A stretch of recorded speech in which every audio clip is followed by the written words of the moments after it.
What if happiness is not something you chase, but something you practice? What if the good life is not about accumulating more wealth, success, or approval, but about learning how to want less, fear less, and suffer less?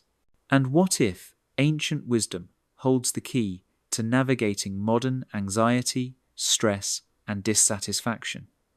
These are the central questions explored in A Guide to the Good Life by William B. Irvine, a modern interpretation of Stoic philosophy designed to help ordinary people live with calm, clarity, and lasting contentment. Irvine begins by explaining a hard truth. Modern life has never been more comfortable, yet people have never been more anxious. We chase pleasure, security, and status, believing they will bring happiness. Instead, they often bring worry, comparison, and dissatisfaction. Stoicism offers a radically different approach. Instead of trying to control the external world, Stoicism teaches us to control our desires, expectations, and judgments. The goal is not constant pleasure, but tranquility. At the heart of Stoicism is the idea that happiness comes from minimizing negative emotions rather than maximizing positive ones. Most suffering comes not from lack, but from desire.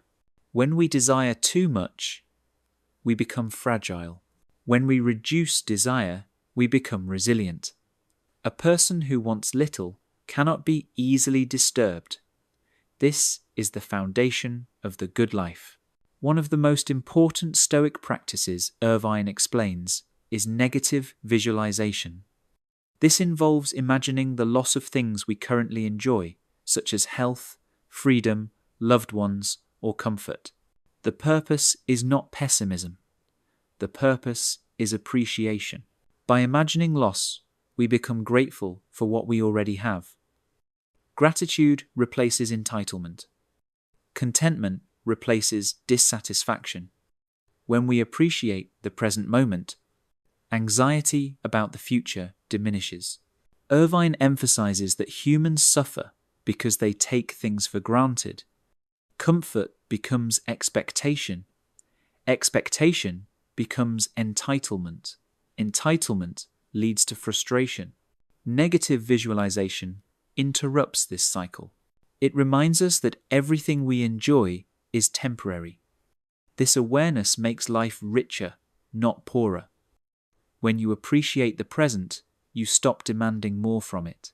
Another key Stoic strategy in the book is voluntary discomfort. Irvine explains that occasionally choosing mild discomfort builds resilience and gratitude. This could mean skipping a meal, taking a cold shower, walking instead of driving, or sleeping on a hard surface. By practicing discomfort voluntarily, you reduce fear of discomfort involuntarily. When hardship arrives, it feels familiar instead of terrifying. Voluntary discomfort strengthens the mind and weakens fear. Stoicism also teaches us how to deal with insults, criticism, and social friction. Much emotional pain comes from concern about reputation and approval. We fear what others think.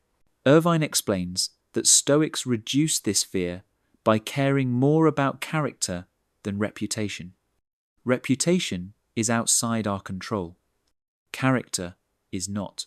When we shift focus from external approval to internal integrity, insults lose power. You cannot be harmed by words unless you grant them permission. Another major lesson in A Guide to the Good Life is learning to distinguish between what we can and cannot control. We control our choices, values, and effort. We do not control outcomes, other people, luck, or external events. Anxiety arises when we fixate on outcomes. Peace arises when we focus on effort. The Stoic works hard, but releases attachment to results. Irvine explains that Stoicism is not about passivity. Stoics pursue goals, relationships, and success. The difference is how they pursue them. They act with intention but accept uncertainty. They work without obsession. They desire without attachment. When things go well, they are grateful. When things go poorly, they remain steady. This emotional balance is the Stoic advantage. Another important idea in the book is hedonic adaptation. Humans quickly adjust to improvements in circumstances. What once excited us soon becomes normal. This is why chasing pleasure never leads to lasting happiness. Stoicism offers an alternative by training satisfaction. Instead of raising expectations, Stoics lower them. Instead of chasing novelty, they deepen appreciation. Contentment becomes a skill. Irvine also explains Stoic strategies for dealing with anger. Anger often arises from unrealistic expectations about people and the world. When we expect others to behave perfectly, we are constantly disappointed. The Stoic expects imperfection. People are flawed. Life is unfair. Mistakes are inevitable. When expectations align with reality, anger dissolves. Understanding replaces resentment. The book also addresses grief and loss. Stoicism does not deny pain. It teaches how to endure pain without being destroyed by it. By accepting impermanence and practicing gratitude while things are present, we soften the blow of loss when it arrives. Stoicism prepares us emotionally for life's hardest moments. Preparation does not eliminate pain, but it prevents despair. Another key Stoic practice Irvine highlights is the Stoic reserve clause. This means adding a mental condition to all plans. You act with intention, but acknowledge that success depends on factors outside your control. You say, "I will do my best if nothing prevents me." This mindset prevents frustration when plans fail. It replaces entitlement with humility and flexibility. Irvine also discusses the Stoic idea of role ethics. We all play roles in life, such as parent, partner, employee, friend, or citizen. Stoicism teaches us to perform these roles with excellence and integrity. A good life is not about personal pleasure alone. It is about fulfilling responsibilities with virtue. Meaning comes from contribution, not indulgence. The book emphasizes that Stoicism is not about eliminating joy, it is about refining it. Stoics enjoy simple pleasures deeply because they are not constantly chasing more. They enjoy food without excess, relationships without dependency, and success without ego. Joy becomes stable rather than fragile. Irvine also addresses common misunderstandings about Stoicism. Stoics are not emotionless. They experience joy, love, and appreciation. What they avoid are destructive emotions like rage, envy, and anxiety. Stoicism is emotional intelligence, not emotional suppression. The ultimate goal of Stoicism, as Irvine explains, is tranquility. Tranquility does not mean boredom or withdrawal. It means inner steadiness. It means being able to enjoy life without being enslaved by it. It means resilience in the face of loss and gratitude in moments of comfort. It is the art of living well regardless of circumstance. One of the most practical contributions Irvine makes is showing how Stoicism applies to modern problems like consumerism, social comparison, and constant stimulation. Instead of asking how to get more, Stoicism asks how to need less. Instead of chasing status, it teaches us to value peace. Success becomes the ability to remain calm, grateful, and purposeful regardless of circumstances. Stoicism also helps reclaim time and attention. When we reduce desire, we reduce distraction. When we stop obsessing over outcomes, we free mental energy. Many people are exhausted not because they work too hard, but because they worry too much.